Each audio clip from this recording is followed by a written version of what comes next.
All I see is joy. Wait till you they see. All I see is joy. That one are the music of K-Switch. Adolamide Bado. Pony, YBN General, you know who that is? Nigga started copy Master Bokole Dabi. Yes, Gole Dabi. Kole Dabi, man. Ba-da-da-da-da. All I see is joy. Atotimole. Ha ha. Ọlọ́run àṣolúwa dá tó báyìí. They say one suspected kidnapper gbọ́mọgbọ́mọ they don catch am for one crèche for Lagos. One lady yesterday ni na im dem catch for one crèche. Ẹnìbó náà pè ní crèche jẹ́lé òsinmi ni àbí ká tó pè ní kíni ká pè ní daycare lọ́dọ̀ tí a ń yà yín. Ladies and gentlemen, don catch am for Lagos o. Wetin dem say the woman do for Orelope Street Ẹgbẹ́dá lẹ́kọ̀ọ́ lé Èkó Lagos. They say the woman they try to kidnap one small pikin before God to catch am for himself by himself. We hear say the woman go the area with some accomplices that these two say kò dárin no be only she get some paddies dem àwọn agbẹ̀yìn gbẹ́bọ́jẹ́ àwọn ẹni bí tí ń fọmọ́ wọn léwẹ̀. Ladies and gentlemen, they carry car come o. But when those ones see say ó dàbí pé ọjà ti burst sí wọn lára, when they see say e be like say dem don cast, na so those also dey inside car, na so dem zoom off o, na so dem come leave this woman behind the la ilaha illallah, la ilaha illallah, la ilaha illallah. Ẹni kí ló dé tí ò pariwo la ilaha illallah? Àánú ajé ló ṣe mí. I dey pity this woman òní. Wọ́n ti dá jókòó, they don put her for ground, she don sit down, people don surround am. Ọlọ́run o, you know wetin they call it 40, you know what they call it Ìgbárùn, what of Ìgbájú, what of Ẹ̀mọ̀rùn. Ọlọ́run o. The suspect ṣáà they don hand am over to police station from Ìdìmú police station. But ladies and gentlemen, before they hand am over to police, ìlà tó bá táyé wá tó bá ṣeéṣe tó bá táyé wá yóò tún yan, àní tó bá ṣeéṣe tó bá táyé wá yóò tó kádàrá yìí hàn. Wọ́n ti design rẹ̀. Ọlọ́run ṣàánú wa. Ìwà ọ̀kà ọ̀dà gbogbo nǹkan ló lérè. Na everything get reward for this life. If you do good, you go see reward. If you do bad, you go see the reward of the bad. This woman don do bad and she don collect the reward. Wetin be the reward? Ìgbájú, ìgbámú, ìfọ́rùn, ìbẹ́kùn. Àwọn èèyàn rorò.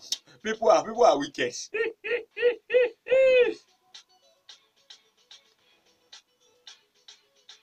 Ba-da-da-da-da.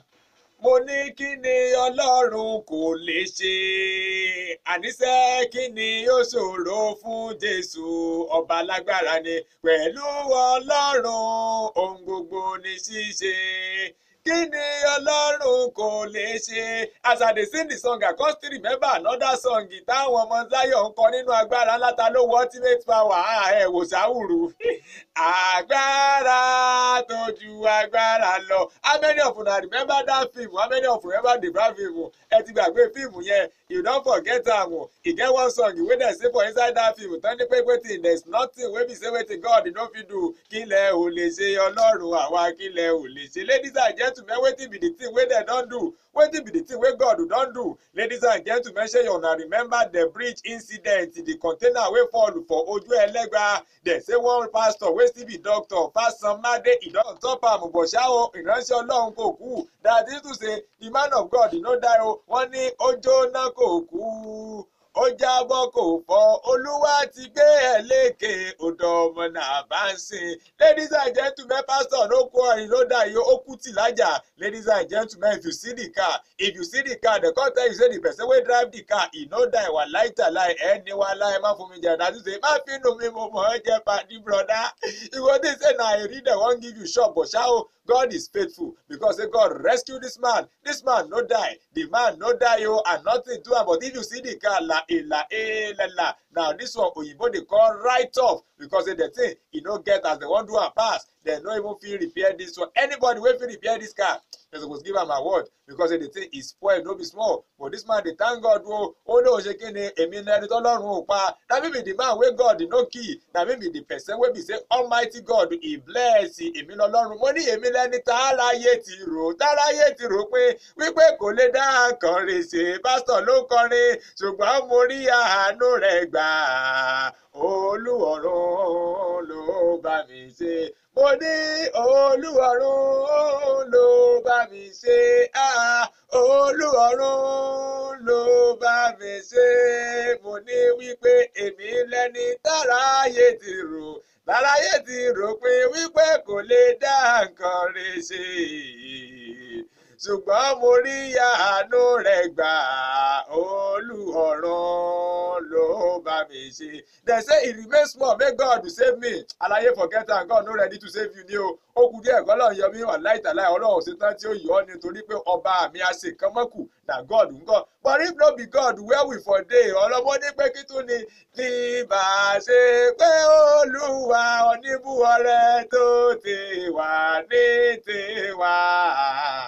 Kí làwa ò bá máa wé nígbà tí ṣògbọ́ngàn dédé ọpẹ́ ní f'Olúwa. Ọba wa olóore àṣekà ó yẹ kó tẹ̀lé kábíyèsí rẹ̀ àfọpẹ́ fún Jèhófà tó gbà wá lọ́wọ́ ọ̀tá àdúpẹ́ Olúwa.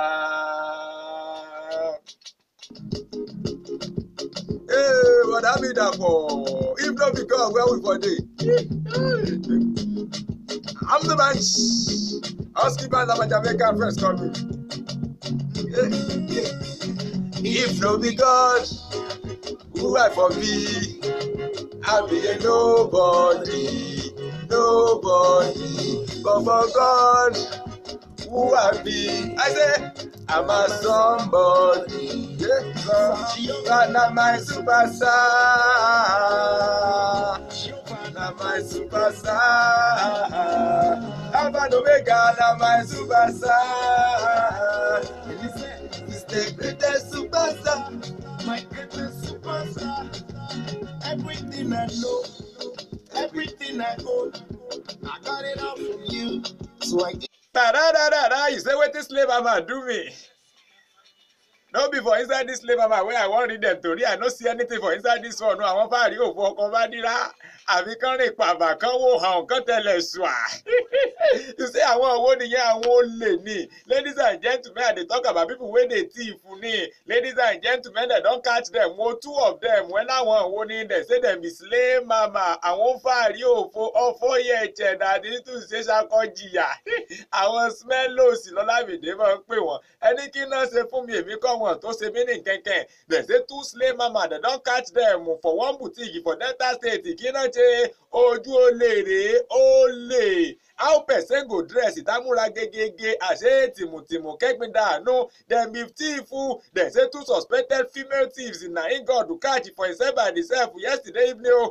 After dem go thief for one boutique ẹlẹ́lò gangan náà gbé 200,000 la ìlàlà owó gov3. Apologies to people wey dey use gov3. I know say 200,000 no fit buy your car, calm down, na shebi na joke. Dem say wetin? Two of them dem go thief 200,000, dem go share am 100. Abi no be so? Dem say dem go carry that one for one boutique wey dey for Ekpan for Warri, Delta State. The two of them dem say dem don do the bad thing wey dem wan do. Dem don dey waka dey go. Dem money go. Dem say dem wrap am for inside the gown wey dem go buy ni. But ṣá o dem catch dem nígbà tán wá mú wọn kọ́ la ìlà ìlàlà. La ìlà ìlàlà la ìlà ìlàlà Ọlọ́run mọ̀ ní dójú tì mí ojú òní tì mí mo ní Ọlọ́run mọ̀mọ́ jẹ́ ń tẹ́ Ọlọ́run mọ̀mọ́ jẹ́ ń tí Ọlọ́run mọ̀mọ́ jẹ́ ń kà àbùkù nílé ìrìnà àwọn àdùn ní Ọlọ́run ní jẹ́ àtẹ́ Ọlọ́run ní jẹ́ àti Ọlọ́run ní jẹ́ àkà àbùkù. God forbid bad thing. If you see wetin dem do them, wọ́n bọ́ wọn lógolo torí dem strip them naked, the human being ẹ̀yin náà ṣe yàkà báyìí. Ladies and gentlemen, they say two wrongs don't make a right an issue.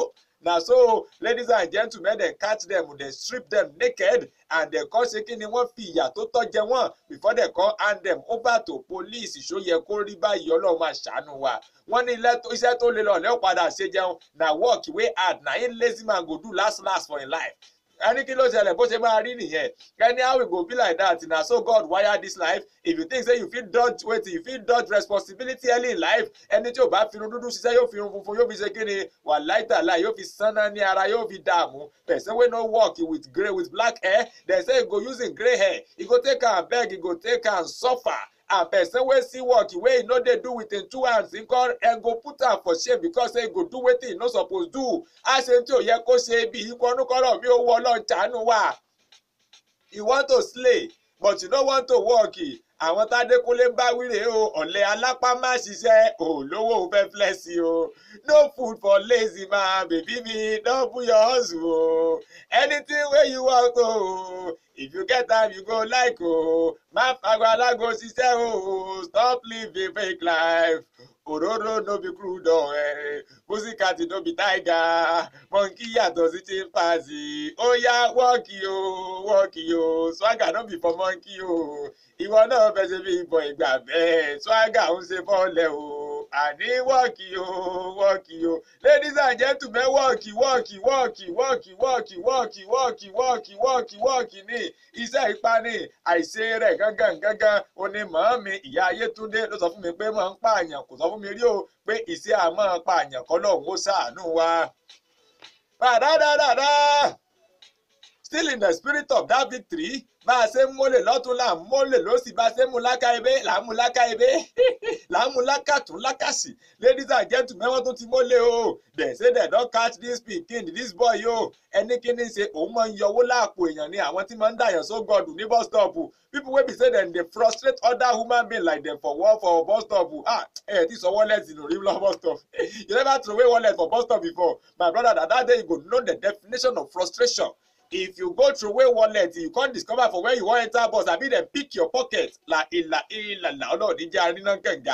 say this boy, the guy can't go pick the pocket of an undercover RRS officer, rapid response squad. I want tagiri, shaking to tagiri baby. People will be saying that they do it, that they sharply respond to different distress call for Lagos. Now one of them go waka, he go waka for where they for the pickpocket. Then say wait. The officer wey dey on surveillance duty around Alausa Ikeja na im pocket gangan oni ẹlẹ́dàá ọmọ tó rọ̀ mọ́ yà yìí na im ẹlẹ́dàá come go push am o. He go pick the pocket of the officer wey dey do surveillance duty. Dem say dem catch am ni o and dem arrest am o. Wọ́n ní pé kò sí ṣíṣe kò sáìṣe ọ̀dọ̀ wa ni ó sùn mọ́jú o. Ẹni ọlọ́dẹ náà kò lè délé wí nítorí rẹ̀ mo ṣe bẹ̀ ọ́ o. Ladies and gentlemen dem say dem go transfer am go court tomorrow. Wọ́n ní in case you dey find am kódà ó tún ya tattoo sọ́wọ́ ẹni kó lóko sọ́wọ́ òòṣà Ọjọ́ta. Wọ́n ti mú òòṣà Ọjọ́ta o. Ta ló ṣàjára búkà òòṣà olóòórùn rẹ léyìí o. Wọ́n ti mú òòṣà Ọjọ́ta o. Tattoo rẹ̀ gan wà láìta láì pín náà fi kọ́. In tattoo e be like wetin dem take out iron wey dem take am right. Ladies and gentlemen dem don catch the guy o. Ojú ẹ̀ ló lé kókó wí ti páíkó yìí. Ó lé kókó páíkó àmọ́ ni is a nautical ó lé kókó bí ojú ẹja. Wọ́n ti mólè dem don catch another thief come see the guy. Máàrí òfò ọkọ bá nira. Ladies and gentlemen if you dey lis ten to me and you want to blow for this life you no get any way to do it o. In case you get one work and you want more money you know wetin you go do? Make you hear am for Rezi Alayemi double your hustle.